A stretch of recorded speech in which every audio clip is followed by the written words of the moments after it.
Look at Cristiano Ronaldo today. He is a billionaire athlete, an international icon, and the most followed human being on the planet. But if you rewind to 1985, his reality looks entirely different. He was born into the poorest neighborhood of Funchal, Madeira. His family of 6 shared a cramped, tin-roofed shack, offering little protection from the elements.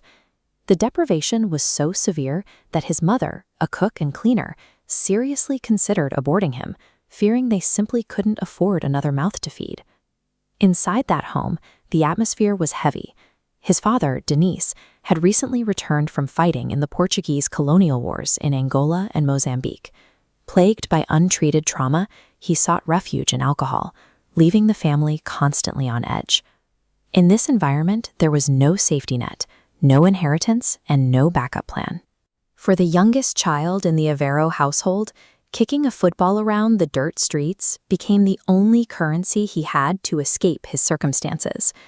We often talk about his obsessive work ethic as a byproduct of ambition, but it started much earlier than that. It was forged here, born entirely out of a desperate, primal instinct to survive. By the time he was 12, his talent had outgrown the island. He was handed an impossible choice: stay in the familiar grip of poverty, or pack his bags and move entirely alone to the mainland. He chose to leave. Arriving at Sporting CP's academy in Lisbon, the young boy from a rural island experienced a profound cultural shock. The homesickness was crippling. He cried nearly every day. To make matters worse, his thick Madeiran accent made him an easy target for the older mainland kids, who bullied and mocked him relentlessly. Most 12-year-olds would have packed up and gone home. Instead, he took the mockery and the crushing loneliness and weaponized it. He began sneaking out of his dorm at night to hit the gym, lifting weights and running drills in total isolation. The boy who arrived in Lisbon was vulnerable. The hostile environment systematically stripped away that childhood innocence, forcing him to construct an impenetrable, relentlessly disciplined exterior just to get through the day. 3 years later, his meticulously constructed escape plan almost collapsed. At age 15, he was diagnosed with tachycardia, an abnormally fast resting heart rate that threatened to end his football career before it even started. The solution was immediate cardiac ablation surgery. Doctors used a laser to sear and stabilize the misfiring pathways in his heart muscle. Astonishingly, he was discharged hours later and was back on the training pitch within days. With a repaired heart, his physical output exploded. In the summer of 2003, Sporting played a preseason friendly against Manchester United. The 18-year-old winger ran circles around United's veteran defenders, leaving them exhausted and bewildered. The performance was so dominant that Manchester United's legendary manager, Sir Alex Ferguson, refused to let the team bus leave the stadium until a transfer was negotiated. Within days, he was standing on the pitch at Old Trafford.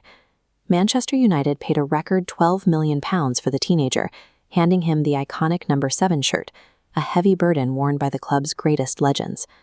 Having faced a condition that could have taken everything away, his relationship with time fractured. He played with a terrifying urgency, realizing his window could snap shut at any moment. By his early 20s, his global fame was skyrocketing. But in 2005, a deep personal tragedy struck. His father's years of severe alcoholism finally caught up with him, resulting in fatal liver failure at the age of 52. The loss left a permanent scar. His deepest regret is that his father never lived to see him lift the sport's highest trophies, nor were they ever able to have a sober, meaningful conversation. He responded to the grief by tightening his grip on his biology. Having watched alcohol destroy his father, he swore it off entirely. He restructured his entire rhythm, adopting grueling solo training sessions in the dark, breaking his sleep into 90-minute cycles, and engineering a diet solely for athletic output. The statistical yield of this discipline materialized rapidly. In 2008, he captured his first Champions League title and won his first Ballon d'Or, cementing his status as the best player in the world. The vulnerable kid who used to cry on the pitch in Madeira was gone. The trauma of his father's death had burned away the last traces of typical human frailty, leaving behind a cold, highly calibrated machine. In 2009, Real Madrid paid an £80 million world record fee to acquire him. 80,000 fans packed into the Santiago Bernabeu simply to watch him be introduced. Looking at this chart of his goal production in Spain, the columns rapidly stack up, logging an astonishing 450 goals in 438 games. Isolating the championship seasons, those goals fueled an era of absolute dominance, securing 4 Champions League titles in 5 years.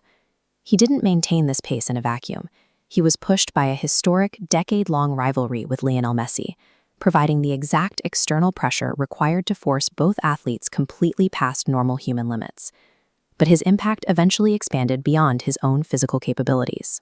During the Euro 2016 final, a knee injury forced him off the pitch early.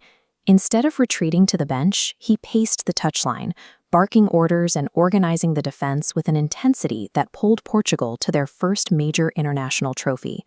His biology made him an apex predator, but this manic, infectious willpower proved he could elevate a squad to victory without even touching the ball. Eventually, the machine moved east. In early 2023, he signed with Al Nassr in Saudi Arabia, a single personnel move but immediately reshaped the global football economy and triggered an exodus of elite talent to the Middle East. While his on-field persona remained arrogant and demanding, his life away from the cameras took a different shape. He quietly sold off individual awards, including his 2013 Ballon d'Or, to fund surgeries for terminally ill children. He even refused to get a single tattoo, simply so he could remain a frequent blood and bone marrow donor. Back in Funchal, Madeira, the landscape of his childhood has been overwritten by his success. Bronze statues stand in the squares, and the international airport now officially bears his name. The distance between a desperate child in a tin-roofed shack and the most famous human on Earth is almost impossible to quantify. Cristiano Ronaldo didn't succeed in spite of his harsh beginnings. His legacy is the proof that the most severe disadvantages can be systematically converted into the exact fuel required to conquer the world.